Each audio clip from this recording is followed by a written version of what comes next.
इसीलिए शिव योग कहता है कि 3 अंग हैं तुम्हारे जीवन के जो आपके जीवन में पूर्णता लाते हैं। अगर कष्ट है जीवन में तो 3 चीज़ों को जीवन में अपनाना।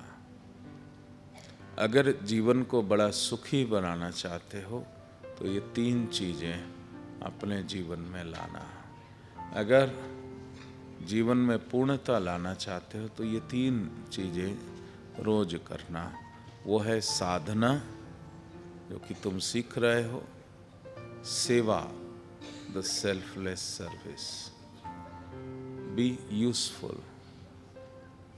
अपने लिए तो पशु भी सब कुछ कर लेता है, मनुष्य जीवन दिया है तो as a mark of gratitude कि भगवान तुमने हमें बहुत कुछ दिया, let me share my happiness with someone else.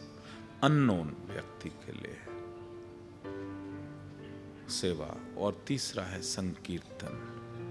ये तीनों प्रोसेस जो है ये आपके संचित कर्म, संचित कष्टों को रिलीज करने के लिए है। और उसी के साथ जो एटीट्यूड है, जो जीवन में एक एटीट्यूड है कि कोई भी व्यक्ति तुम्हारे दुखों का कारण नहीं है। जो भी मेरा कर्म है वही प्रारब्ध भोग के रूप में मेरे जीवन में आता है।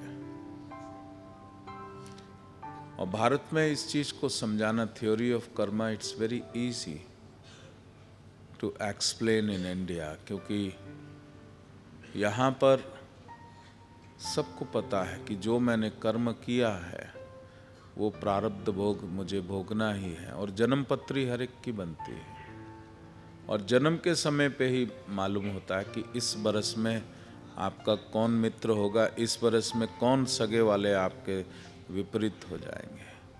तो दोष सगे वाले का नहीं है, दोष तो जो मैंने पैदा किया है, जो संचित किया है, जो फसल बोई थी और वो फसल कट के जब मेरे घर में आ रही है तो मुझे फसल काट के डिलीवर करने वाले को पीटना नहीं चाहिए, क्योंकि वो बेचारा तो निमित्त बना है आपका कर्म रिलीज करने में। तो एक, अगर आप उस कर्म से मुक्ति चाहते हैं,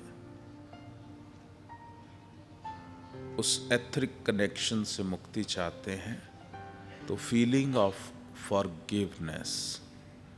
हर व्यक्ति जिसको तुम समझते हो ये तुम्हारा बहुत बड़ा शत्रु है, इसने तुम्हें बड़ा जीवन में कष्ट दिया है, पहले उसको फॉरगिव करो।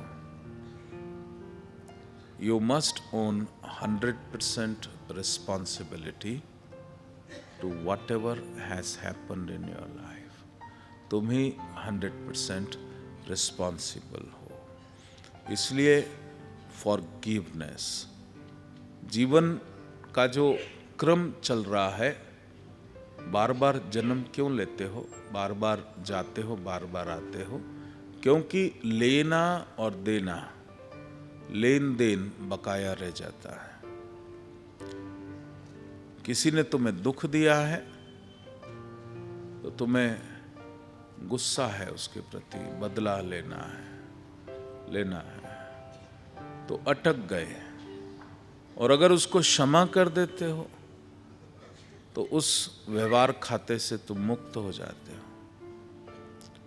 मुक्त होते हो तो वो घटनाक्रम बार बार नहीं चलता, जस्ट फॉरगिव। और अगर तुम फॉरगिव नहीं करते तो वो घटनाक्रम चलेगा, 7 साल बाद वो घटना दोबारा आती है। It's a continuous process. जो भी दुखद घटना है जिसमें आप समझते हैं कि वो रिस्पॉन्सिबल है, वो 7 हफ्ते बाद, 7 महीने बाद, 7 साल बाद और हर जन्म में उसका विकराल रूप लेकर के वो जीवन में आती है। और अगर तुम लेट गो कर देते हो, इशू रिजॉल्व कर देते हो, तो वहीं समाप्त हो जाती है। और उसके लिए you will have to forgive the other person, क्योंकि थ्योरी ऑफ कर्म कहता है कि जो भी मेरे जीवन में घट रहा है वो मेरे संचित कर्मों के कारण है। तो मुझे अपने कर्म को रिलीज करना है या उस आदमी को कुछ करना है।